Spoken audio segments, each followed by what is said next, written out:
हरे कृष्णा मातृत्व, प्रेम, नारी शक्ति और तपस्या की एक अद्भुत गाथा है। हमारे शास्त्रों और पुराणों में ऐसे अनेक व्रत और पर्व आते हैं जिसमें माताएं अपने संतानों के लिए विशेष उपवास का पालन करती है, नियमों का पालन करती है, संकल्प लेती है और कुछ स्वैच्छिक तपस्याएं करती है, और इन सबके फल स्वरूप वे अपने संतानों की सुखाकारी, उनके कल्याण और उनकी सुरक्षा की कामना करती है।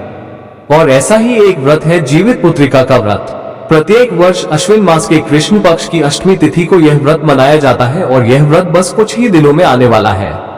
तो चलिए आज के इस वीडियो में जानते हैं कि इस बार जीवित पुत्री का व्रत कौन से दिन आ रहा है, व्रत आरंभ करने का समय कौन सा रहेगा, व्रत वाले दिन पूजा करने का शुभ मुहूर्त क्या है और अगले दिन इस व्रत को कब खोलना चाहिए यानी कि पारण का समय क्या रहेगा, इस व्रत को करने की शास्त्रोक्त विधि क्या है, इन सब के विषय में आज हम बात करेंगे। तो चलिए आज का जीवित पुत्रिका या जितिया व्रत कब है, यह विशेष वीडियो आरंभ करते हैं। प्रत्येक वर्ष अश्विन मास के कृष्ण पक्ष की अष्टमी तिथि को मनाया जाने वाला ये जीवित पुत्री का व्रत संतान की लंबी उम्र, उत्तम स्वास्थ्य और समृद्धि के लिए माताओं द्वारा निर्जल रहकर रखा जाता है। यह व्रत अत्यंत कठिन होता है। इस व्रत का पालन सामान्य रूप से माताएं अपनी संतानों की सुखाकारी के लिए करती हैं और इस बार यह जीवित पुत्री का व्रत आ रहा है 14 सितंबर 2025 रविवार के दिन।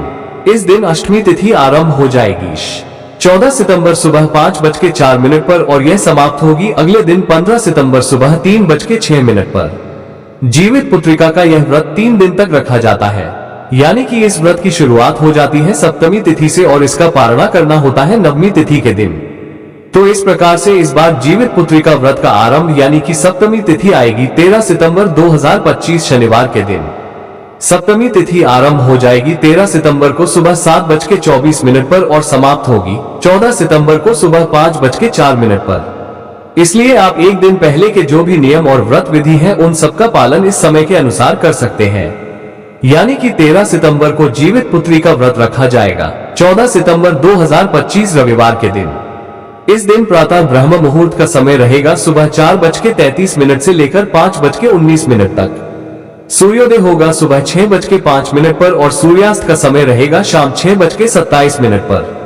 प्रातः काल में इस दिन भगवान की पूजा अर्चना करने का समय रहेगा सुबह 4:56 से लेकर 6:05 के बीच में और संध्या काल में पूजा का समय रहेगा शाम 6:27 से लेकर 7:37 तक। इस दिन राहु काल का समय है शाम 4:55 से लेकर 6:27 तक।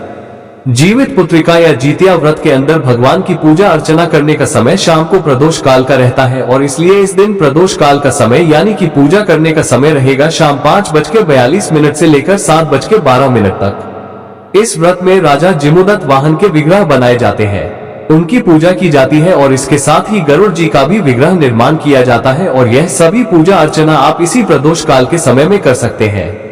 इस व्रत को संपूर्ण निर्जल रहकर किया जाता है और इसका पारण अगले दिन यानी नवमी तिथि पर किया जाता है।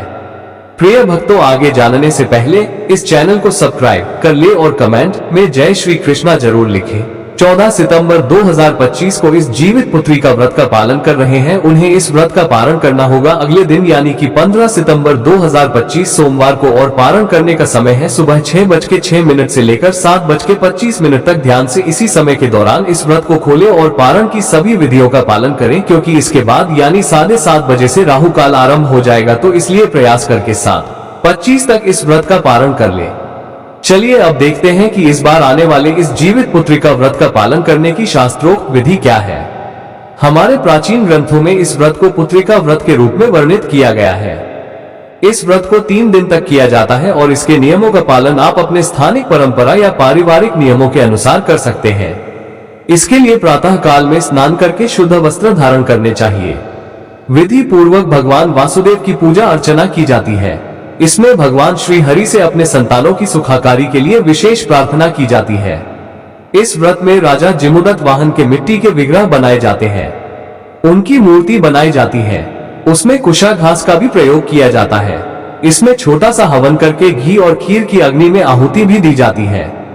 शास्त्रों का मानना है कि जो भी दंपति पुत्र प्राप्ति की इच्छा रखते हैं ऐसी महिलाओं को इस व्रत के दौरान केला, शरीफा, खरबूजा, अमरूद जैसे फलों का सेवन करना चाहिए। जो महिलाएं कन्या प्राप्ति की इच्छा रखती हैं उन्हें अनार, संतरा, जामुन, करौंदा जैसे फलों का एक बार सेवन करना चाहिए। प्रिय भक्तों, इस चैनल को सब्सक्राइब जरूर करें और कमेंट में जय श्री कृष्णा जरूर लिखें।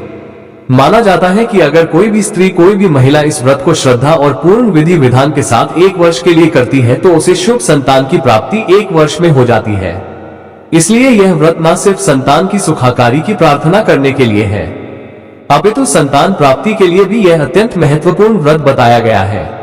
लेकिन यह व्रत अधिकतर प्रादेशिक है, यानी कि यह व्रत विशेषकर बिहार, झारखंड, उत्तर प्रदेश और नेपाल में किया जाता है। नेपाल में इसे जितिया व्रत के नाम से जाना जाता है। तो ये थी आने वाले जीवित पुत्रिका व्रत के विषय में संपूर्ण जानकारी। आशा है ये जानकारी आपको उपयोगी लगी होगी। क्या आप भी यह जीवित पुत्रिका व्रत करते हैं? अगर हाँ, तो हमें कमेंट बॉक्स में लिखकर जरूर बताइएगा।